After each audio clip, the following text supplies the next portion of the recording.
Okay, so I'm just doing this video because it's more to help me in my recovery and to keep me a bit sane. Um, yeah, and it's also to raise awareness and give a voice to rare cancers that you don't hear in the media, and there isn't screening done for them, and there isn't your regular checks for them, and you don't hear of them. I was diagnosed with cancer, Ewing Sarcoma, and it's a rare cancer, and it normally just hits younger people, um, teenager years, and like people in their 20s and stuff.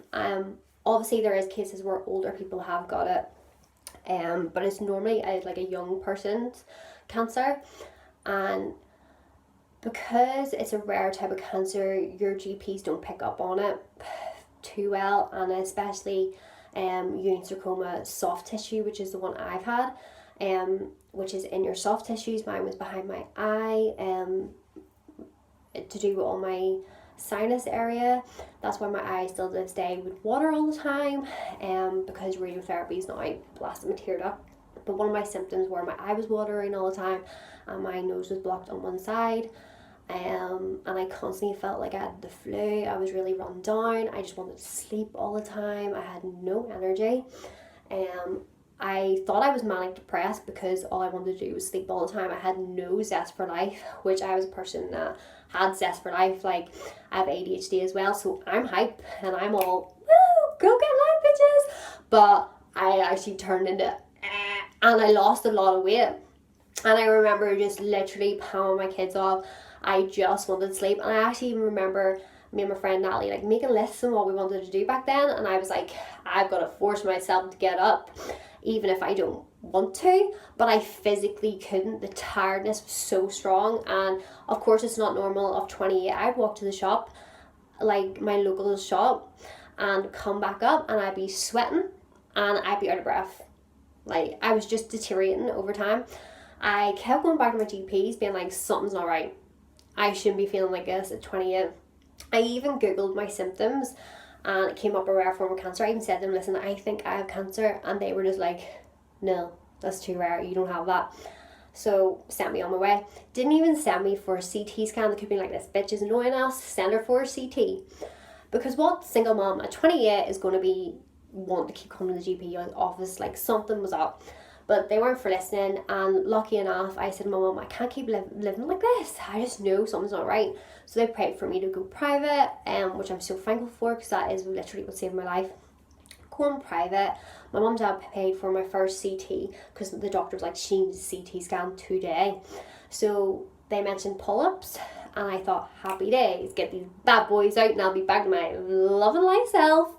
And next time I went, pull-ups were mentioned. It was just a mass, and it was all very scary, and it was literally the size of a golf ball behind my eye.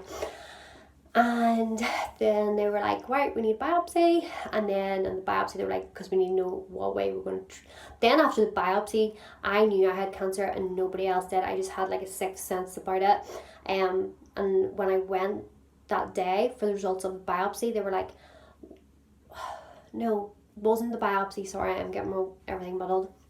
It was when they wanted the biopsy, they were like, we're going to have to cut a wee bit away from it to find out if we're treating this the right way. And I was like texting my mum at the time, who was on holiday, about how the appointment was going. And while I was typing, the guy mentioned we needed to see if we're going to treat the tumour right, if it needs to be treated with chemo. As soon as he said that, I was like, stop texting, and was like, why is he mentioning chemo? What about the wee pull-ups, you know? And from that day on, even without having the diagnosis, I knew I had cancer. My finger getting sore. And so I went for the biopsy, and that was fine. Then I had to wait longer because they knew it was cancer, told me it was cancer. That was horrible. But actually what was worse was find out it was a rare cancer and having to wait longer to find out what cancer it was. So it came back, it was Ewing sarcoma, and then once it was found out, everything was very quick, off the pace from them. So I literally got told it was Ewing sarcoma, and by the Monday I was in getting chemo. And which was amazing. But my two amazing doctors, who were my main, they were like the specialists in sarcoma, and they were my specialist doctors. They told me if I had kept going the way I was going, listen to my GPs, not going private, I only had a year and a half of life left. Because that's how serious Ewing sarcoma is. It's not a cancer you can live with for years. It's a cancer that will kick your ass and kick you to the curb. So underwent the most toughest regime that is out there. One of them, not saying it's the toughest, but it is, I've been told it's one of the toughest you can get. So I did 8.5 months of chemo, and I was literally just lived in hospital, and my life was just literally nurses and being like a human guinea pig and getting sick, getting more chemo, and feeling like crap 24/7 because I wouldn't even get a long break from chemo. I'd be getting it every other week, and it was for 5 days, 24 hours. I couldn't even take my top off without the nurses helping me. I was hooked up to that machine for 24 hours a day for 5 days, and then I would get home for a week, and then I'd be back in again, and I'd be hooked up to it for 3 days. So very, very tough. And then towards the end of my journey, I had to go 6 weeks radiotherapy with my alongside my chemo regime, and my body just ended up giving up because I had lost so much weight. I was battling with my weight so much throughout, and my body was literally, I was so tiny. I was like under 6 stone, I think. I was nothing to me. The radiotherapy knocked me for 6. I remember telling them, you know what, stop your chemo, and this was like at the last hurdle. So it's like this, like I literally was nearing the end of my bullshit, but I was just like, do you know what, stick your chemo. I just want to live life whatever the hell time I have left. I just want to live, because I literally, you feel like an alien and you look like an alien. You've lost your identity as well, and you've literally just had no social life. You haven't been a mum. They actually should give you an injection and put you under like a coma, because you're no good to anybody. You're not a mother for them 8.5 months. You're not a friend. You're not even a family member. You're just a walking toxin. Yeah, you're a walking toxin. Like, that is literally it. And it's basically being in prison for 8.5 months, but there's human torture in there, and plus everything that went wrong with me literally did. So if anyone ever wants pick line advice, or like, because I had to get Tyrion, talk to me, come to me. God forbid anybody does have to come talk to me. I really don't want to have that conversation with anyone, and I hope no one ever has to have these conversations. I hope this information is just my information, because you don't want anybody to go through this at all. So yeah, like, and I came out the other end cancer free. I bared with it. I told the doctors, obviously, I don't mean that, I still do want your chemo. But I really was like, I was in hospital for 3 weeks straight towards the end, because my body had just packed itself in. It had enough of the fight. It was like my kidneys were even shite. They had to stop my chemo for 2 weeks because my kidneys were giving up. They weren't in good condition. My whole body had just reached the limit. Like, I was like, literally done. And my mental state, I was done. But then I kept going, and I got the all clear.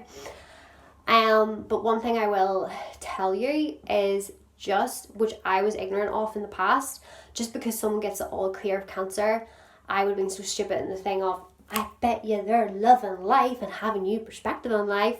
You actually don't. You actually feel very angry still. Like, at 20, I'm having to rebuild my life with my boys again. I'm having to rebuild myself again, and you are having to wear wigs all the time, and it's a lot. And I know, I have my health, but you in your mental state, even me now, you don't feel like you have your health. You're constantly living with the trauma of cancer and being so petrified of ever having to go through that again, and it coming back and going through that regime again. You are so petrified. So I hear the amazing news, Anna, you're cancer free, but it doesn't register. And I even told my sarcoma nurse, when will I feel? And it's like, see if I get the slight sniffle or I feel unwell, I'm like, it's back. I'm like, ugh. And even taking my son to the beach the other day, I was like enjoying the moment, and then suddenly I would get this gut wrench feeling of like, oh my god, I might not have this all the time. Because I'd have myself in a cupboard box nearly 24/7, even though I have been told I am cancer free. You can't get it into your head. You feel like, I can't be that lucky. I can't.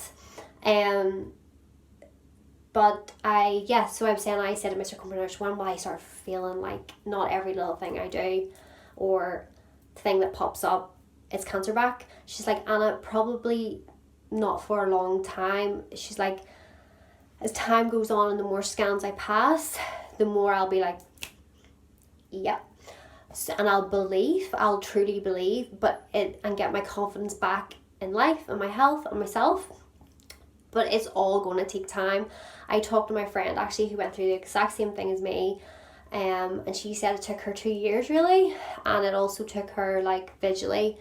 Once she got, her hair was long enough to get clip-in extensions, she felt like, I'm that bitch. And I think as well, because I'm visually not still there, I'm still, as you see, wearing the wigs, still having to do my eyebrows, still got eyelashes growing back, still gaining the weight back. I think that's why I don't feel any better. I have days where I feel better, and as obviously my hair progresses, like it's getting longer, I feel better. But I think until it's about here and my eyebrows are fully back and stuff like that, I'll still feel like a bit of a cancer patient.